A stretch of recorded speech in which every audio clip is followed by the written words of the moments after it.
Esse lance esse papo, não sei se é teoria da conspiração do reset econômico e tal. A gente corre risco por causa da guerra, de estar tentando achar alguma coisa que seja páreo com dólar. Bom, tem um monte de teorias da conspiração sobre o que vai acontecer no mundo, mas a verdade é que o que é um reset econômico? Já aconteceu várias vezes. Já? Já, porque de tempos em tempos a gente tem a troca da potência mundial, tem a troca da moeda que é utilizada pelo mundo todo. Você tem ciclos econômicos. Os Estados Unidos, eles são a potência atual, antes era a Inglaterra.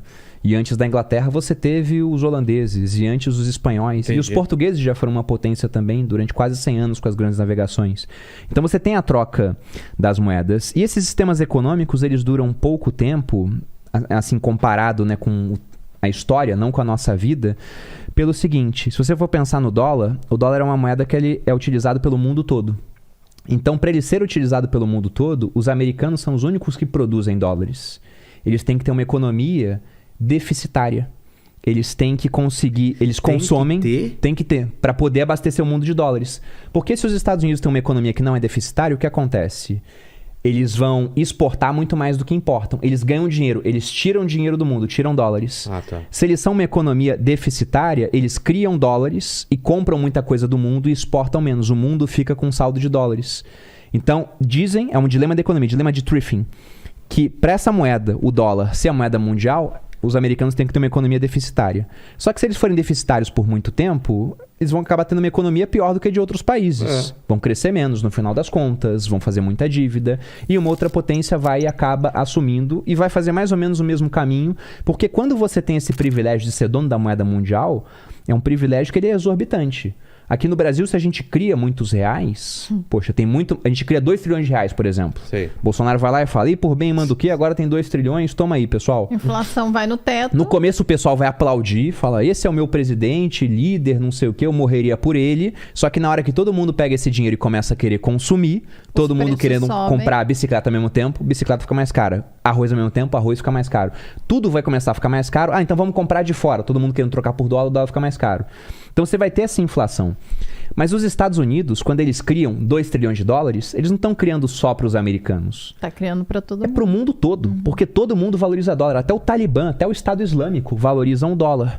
Agora, se a gente cria 2 trilhões de reais, quem valoriza isso é o brasileiro, o argentino, porque a dele é pior ainda que o real, o paraguaio, o uruguaio, o boliviano. Agora, tenta fazer comércio com um japonês e falar, vou te pagar em real. Ele vai falar, não vai me pagar em nada então, porque eu não faço comércio em real, me paga em dólar.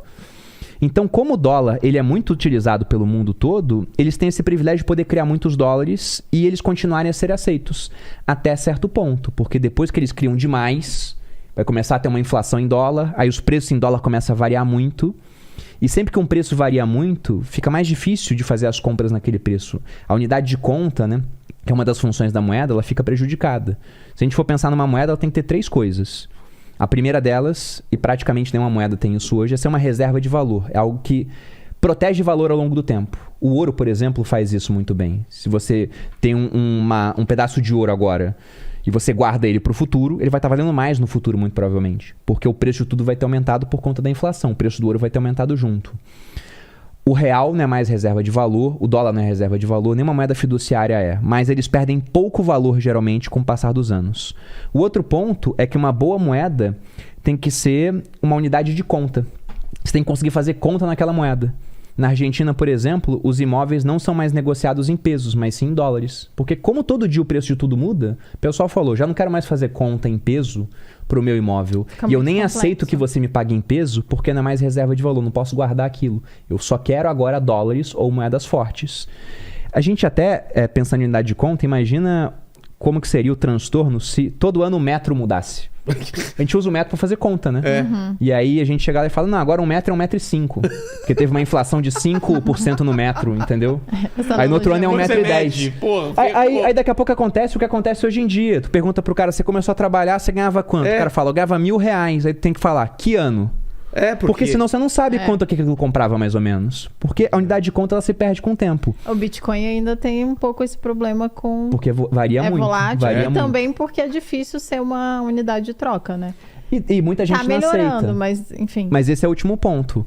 Se o dinheiro ele é uma boa reserva de valor e é bom para fazer conta, né? Você acaba usando ele para mais trocas. Por que o pessoal gosta de usar o dólar no mundo? Porque Porque todo mundo é mais aceita. reserva de valor, porque todo mundo aceita, é um bom meio de troca. E como ele é o meio de troca mundial, ele é reserva de valor mundial também, o pessoal usa o dólar para fazer conta internacional. O barril de petróleo não é cotado em reais ou em pesos, é em dólares. Soja é em dólar, carne é em dólar, gasolina, o preço é em dólar, que é Mas cotado tudo em O dólar. que precisaria acontecer pro dólar deixar de ser essa moeda de referência mundial? Hoje os Estados Unidos eles conseguem colocar o dólar como referência mundial porque eles são a potência dominante do mundo. E China, por exemplo, se... Eles então. teriam que ser ultrapassados pela China, mas geralmente para isso acontecer vai ter uma guerra no meio. É mesmo? Geralmente o que acontece é uma guerra, porque nenhum país quer abrir mão de ser o dono do dinheiro mundial. Porque vamos pensar, se a China quer gastar mais, tem que fazer dívida, por exemplo, né? Se criar muita moeda, nem todo mundo aceita a moeda chinesa. Os americanos só criam moeda. Ah, vai invadir o Afeganistão, cria 2 trilhões aí. Foi isso que eles fizeram.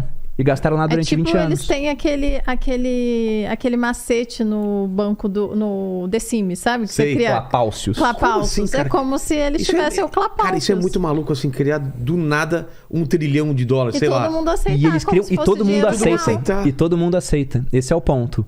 E os chineses, eles são muito espertos também, porque eles viram o que os americanos fizeram e eles estão fazendo coisas parecidas até. Se a gente volta para quando os americanos assumiram a liderança do mundo, a Segunda Guerra Mundial foi o marco disso. A potência dominante eram os ingleses. Na Primeira Guerra já deu uma baqueada. Na Segunda, os americanos falaram: agora a gente lidera o mundo. Toda a Europa destruída. Eles com um parque industrial perfeito, não foi afetado pela guerra. E aí falaram: pois bem, todas as moedas agora têm lastro em dólar e o dólar tem lastro em ouro. Esse era o sistema econômico que foi combinado em 1944, Bretton Woods. Só que além disso, olha o que eles fizeram de interessante. Muita gente sabe que o Plano Marshall ele ajudou a reconstruir a Europa no começo, né? Era aquele caos. Eles chegaram para os europeus, que tava lá aquela divisão, né?